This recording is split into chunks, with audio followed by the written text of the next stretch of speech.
2025 നമ്മൾ 26ലേക്ക് കാലെടുത്ത് വെക്കുവാണ് അല്ലേ? അപ്പോൾ പലരും റെസൊല്യൂഷൻസ് ഒക്കെ എടുത്തിട്ടുണ്ടാവും. റെസൊല്യൂഷൻസ് എടുക്കുന്നതിലല്ല, അത് എത്രത്തോളം പ്രാവർത്തികമാക്കുന്നു, ഇംപ്ലിമെന്റ് ചെയ്യുന്നു എന്നതിലാണ് ഇമ്പോർട്ടൻസ്. ഇപ്പം അതൊരാഴ്ചത്തേക്കോ അല്ലെങ്കിൽ ഒരു മാസത്തേക്കോ അല്ലെങ്കിൽ ഒരു വർഷത്തേക്കോ അങ്ങനെയൊന്നും ആവരുത്.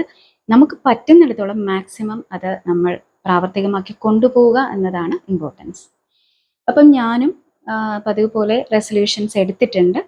എപ്പോഴും ഫസ്റ്റ് പ്രയോറിറ്റി എൻ്റെത് എല്ലാ വർഷവും ഹെൽത്താണ്. നല്ല ഡയറ്റ് നോക്കുക, അതേപോലെ നല്ല ഹെൽത്തി ഫുഡ് കഴിക്കുക, എക്സസൈസിന് കൂടുതൽ ഇമ്പോർട്ടൻസ് കൊടുക്കുക, ഇങ്ങനെയൊക്കെ. ഇതാണ് ഫസ്റ്റ് പ്രയോറിറ്റി ഇപ്പോഴും ഇത്തവണയും അത് തന്നെയാണ്. പക്ഷേ കൂടുതൽ ഹൈലൈറ്റ് ചെയ്യുന്നത് ഞാൻ ഒരു കാര്യത്തിനാണ്, റൈറ്റിംഗ്. അതിന് വേണ്ടിയിട്ടാണ് ഈ വീഡിയോ ചെയ്യുന്നത് കേട്ടോ. ഞാൻ അതിനെപ്പറ്റി പറയാൻ വേണ്ടിയിട്ടാണ് ഈ വീഡിയോ ചെയ്യുന്നത്.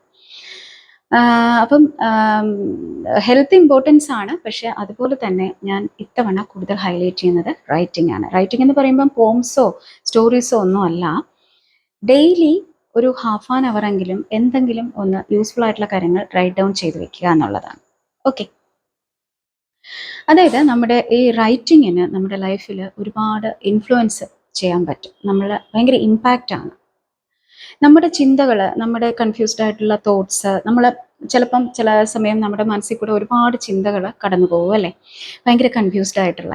അപ്പോൾ അത് നമ്മൾ ഒരു പേപ്പറിലേക്ക് നമ്മൾ റൈറ്റ് ഡൗൺ ചെയ്ത് വെക്കുകയാണെങ്കിൽ അതിനെ നമുക്ക് ക്രമീകരിച്ച് അതിനെ ഒരു ക്ലാരിറ്റി കിട്ടും, ആ തോട്ട്സിൻ്റെ ഒരു ക്ലാരിറ്റി കിട്ടും. അപ്പോൾ അതനുസരിച്ച് നമുക്ക് മുമ്പോട്ട് പോകാൻ പറ്റും. ഇത് ആദ്യത്തെ ഇമ്പോർട്ടൻസ്, പ്രാധാന്യം. രണ്ടാമത്തെ കാര്യം എന്താണെന്ന് വെച്ചാൽ, ഈ നമ്മൾ മുമ്പൊക്കെ എക്സാംസിനൊക്കെ പോകുമ്പോൾ എങ്ങനെയാണ്, നമ്മൾ ഈ വായിച്ച് മനസ്സിലാക്കുന്ന കാര്യങ്ങളെക്കാൾ കൂടുതൽ നമ്മുടെ മെമ്മറിയിൽ തങ്ങി നിൽക്കുന്നത് എപ്പോഴും എഴുത്തിനായിരിക്കും അല്ലെ, എഴുതി വെച്ച് പഠിച്ച കാര്യങ്ങളായിരിക്കും. അതുകൊണ്ടാണ് നമ്മൾ ഈ നോട്ട്സ് പ്രിപ്പയർ ചെയ്ത് എഴുതി വെച്ചൊക്കെ പഠിക്കുന്നത്. അപ്പം അങ്ങനത്തെ കാര്യങ്ങൾ കൂടുതൽ മെമ്മറിയിൽ തങ്ങി നിൽക്കും. അപ്പം റൈറ്റിങ്ങിന് മെമ്മറിയെ ഷാർപ്പൺ ചെയ്യാനുള്ള കഴിവുണ്ട്. അത് രണ്ടാമത്തെ ഇമ്പോർട്ടൻസ്. പിന്നെ മൂന്നാമത്തെ ഇമ്പോർട്ടൻസ് എന്ന് പറഞ്ഞാൽ, ഇപ്പം നമ്മുടെ ഇമോഷൻസ്, അതായത് നമുക്ക് ആരോടും പറയാൻ പറ്റാത്ത സന്തോഷങ്ങളായാലും ശരി, ദുഃഖങ്ങളായാലും ശരി, അതെല്ലാം നമുക്കൊരു പേപ്പറിലേക്ക് നമ്മൾ എഴുതി വെക്കുമ്പോൾ, പകർത്തി വെക്കുമ്പോൾ, അത് നമ്മുടെ മനസ്സിലുള്ള ആ ഭാരം അല്ലെങ്കിൽ സന്തോഷം വാക്കുകളിൽ ആയിട്ട്, അതായത് എഴുത്തിലൂടെ ആ ഒരു ഇമോഷൻസ് എഴുത്തിലേക്ക് മാറുകയാണ് ചെയ്യുന്നത് അല്ലേ.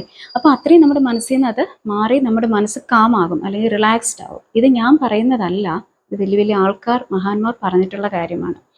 നമ്മുടെ ഇമോഷൻസ് നമ്മൾ എഴുതി വെക്കുമ്പോൾ, അത് എന്ത് തന്നെ ആയിരുന്നാലും, ഹാപ്പി ഇമോഷൻ ആയാലും സാഡ് ഇമോഷൻ ആയാലും എന്തായിരുന്നാലും, അത് നമ്മൾ റൈറ്റ് ഡൗൺ ചെയ്ത് വെക്കുകയാണെങ്കിൽ അത് മനസ്സിനെ കൂടുതൽ കാമാക്കും. കൂടുതൽ സന്തോഷമാണെങ്കിൽ കൂടുതൽ സന്തോഷിപ്പിക്കും, വിഷമമാണെങ്കിൽ കുറച്ച് റിലാക്സ്ഡ് ആക്കും.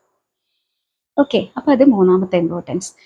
പിന്നെ അടുത്ത കാര്യം എന്താണെന്ന് വെച്ചാൽ, നമ്മൾ ഡെയിലി ഇപ്പം രാവിലെയോ അല്ലെങ്കിൽ രാത്രിയോ എപ്പോഴെങ്കിലും ഏതെങ്കിലും ഒരു സമയത്ത് പോസിറ്റീവായിട്ടുള്ള കുറേ കാര്യങ്ങൾ എഴുതി വയ്ക്കുക.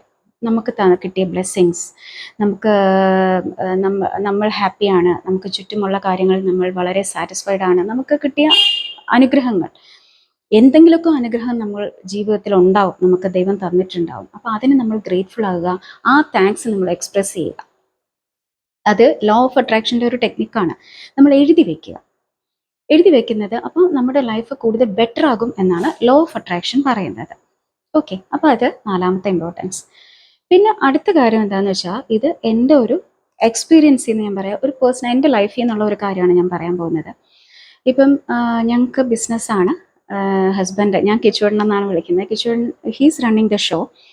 അപ്പോൾ പുള്ളിക്കാരനെ ഞാൻ മനസ്സിലാക്കിയിരിക്കുന്നത്, ഞാൻ കണ്ടിട്ടുള്ള കാര്യം എന്ന് വെച്ചാൽ, പുള്ളി ഏതൊരു കാര്യത്തിനും കൃത്യമായ ഒരു വ്യക്തത കാണും. ആ പുള്ളി ഇപ്പം മനസ്സിലുള്ള പുള്ളിയുടെ ബ്രെയിനിലെ ആ ചിന്തകളെല്ലാം പുള്ളി കറക്റ്റായിട്ട് റൈറ്റ് ഡൗൺ ചെയ്ത് വയ്ക്കും, ഒരു പേപ്പറിൽ എഴുതി വെക്കും. ഇപ്പം plan A, plan B, plan C, ഇങ്ങനെ എഴുതി വെച്ചാണ് പുള്ളി മുന്നോട്ട് പോകുന്നത്. അപ്പോൾ അത് നമ്മുടെ ബിസിനസ്സിലൊരു 99% വരെ നമ്മളെ ബിസിനസ് സക്സസ്ഫുൾ ആവാൻ ഹെൽപ്പ് ചെയ്തിട്ടുണ്ട്. ഒരു അച്ചീവ്മെൻറ്റ് നമുക്ക് കിട്ടാൻ നമ്മളെ ഹെൽപ്പ് ചെയ്തിട്ടുണ്ട്. അപ്പോൾ അത് ഭയങ്കര ഞാൻ പുള്ളിയിൽ അപ്രീഷിയേറ്റ് ചെയ്യുന്ന, വളരെ ഞാൻ റെസ്പെക്റ്റ് ചെയ്യുന്ന ഒരു ക്വാളിറ്റിയാണ്. അത് ഞങ്ങൾ മോനോടും പറയാറുണ്ട്. വളരെ സിസ്റ്റമാറ്റിക് ആയിട്ട് കാര്യങ്ങൾ ബ്രെയിനിലാവരുത്, നമ്മൾ എഴുതി വെച്ച് തന്നെ മുന്നോട്ട് പോകണം, എങ്കിലേ നമ്മുടെ ലൈഫ് സക്സസ്ഫുൾ ആകുള്ളൂ എന്ന്. അപ്പോൾ അങ്ങനെ എഴുതി വെച്ച് പോവുക. നമ്മുടെ ചിന്തകളെ കറക്റ്റ് എഴുതി വെച്ച് പോയാൽ നമുക്ക് അതനുസരിച്ച് മുന്നോട്ട് പോകാൻ പറ്റും. മനസ്സിലായോ? അപ്പോൾ അതാണ് അഞ്ചാമത്തെ കാര്യം. പിന്നെയുള്ളത് എന്താന്ന് വെച്ചാൽ നമ്മളെ ബ്രെയിനിന് ഈ റൈറ്റിംഗ് എന്ന് പറയുമ്പം നമ്മുടെ ബ്രെയിനിന് ഭയങ്കര എക്സസൈസാണ്. അതായത് നമ്മൾ ഡെയിലി എന്തെങ്കിലും ചെറിയ ചെറിയ കാര്യങ്ങൾ ലേൺ ചെയ്യുക. അതിപ്പം കൊച്ചുകുട്ടികൾ മാത്രമല്ല കേട്ടോ, നമ്മളെപ്പോൾ ഉള്ളവർക്കും ലേൺ ചെയ്യാം. എന്തെല്ലാം കാര്യങ്ങൾ നമ്മളിപ്പം എല്ലാം അറിയുന്നവരല്ലല്ലോ, നമുക്ക് എന്തെല്ലാം കാര്യങ്ങളുണ്ട്, പുതിയ പുതിയ കാര്യങ്ങൾ നമുക്ക് പഠിക്കാം. അപ്പോൾ അതൊക്കെ നമ്മൾ ജസ്റ്റ് ഒന്ന് എഴുതി വെക്കുക, ചെറുതായിട്ടൊന്ന് എഴുതി വെക്കുക. എഴുതി വെക്കുന്നത് നമ്മുടെ ബ്രെയിനിന് എക്സസൈസാണ്. അത് ഡിമെൻഷ്യ പോലുള്ള രോഗങ്ങളെ കുറേയൊക്കെ പ്രിവെൻറ്റ് ചെയ്യും എന്നാണ് പറയുന്നത്. ഇത് ഞാൻ പറയുന്നതല്ല, വലിയ വലിയ ആൾക്കാർ പറയുന്ന കാര്യങ്ങളാണ് ഞാൻ നിങ്ങൾക്ക് ഷെയർ ചെയ്യുന്നത് കേട്ടോ. എനിക്കറിയുന്ന എൻ്റെ ഒരു അറിവിൽ ഞാൻ ഷെയർ ചെയ്യുന്നതാണ്. ഓക്കെ, അപ്പോൾ ഇതൊക്കെയാണ് റൈറ്റിങ്ങിൻ്റെ ഇമ്പോർട്ടൻസ്. അപ്പോൾ ഇത്രയും ഇമ്പോർട്ടൻസ് ഉള്ള സ്ഥിതിക്ക് നമുക്ക് അതെന്തിനു വേണ്ടാന്ന് വയ്ക്കണം? അപ്പോൾ നമുക്ക് 26 അതിനുവേണ്ടി യൂസ് ചെയ്യാം. നമ്മുടെ ലൈഫ് ബെറ്റർ ആവുമെങ്കിൽ അത് നല്ലതല്ലേ? ഓക്കെ, അപ്പോൾ എല്ലാവരും റെസൊല്യൂഷൻസ്, ഇത്തരം നല്ല നല്ല റെസൊല്യൂഷൻസ് ഒക്കെ എടുക്കുക, അത് ഇംപ്ലിമെൻറ്റ് ചെയ്യാൻ ശ്രമിക്കുക. അപ്പോൾ ഈ 2026 വളരെ നല്ല വർഷമാകട്ടെ, സമ്പൽ സമൃദ്ധിയുടെയും ഐശ്വര്യത്തിൻ്റെയും ഒക്കെ വർഷമാകട്ടെ എല്ലാവർക്കും എന്ന് ഹൃദയത്തിൽ നിന്ന് ആശംസിക്കുന്നു. ഓക്കെ, അപ്പോൾ നമുക്കിനി 2026 കാണാം.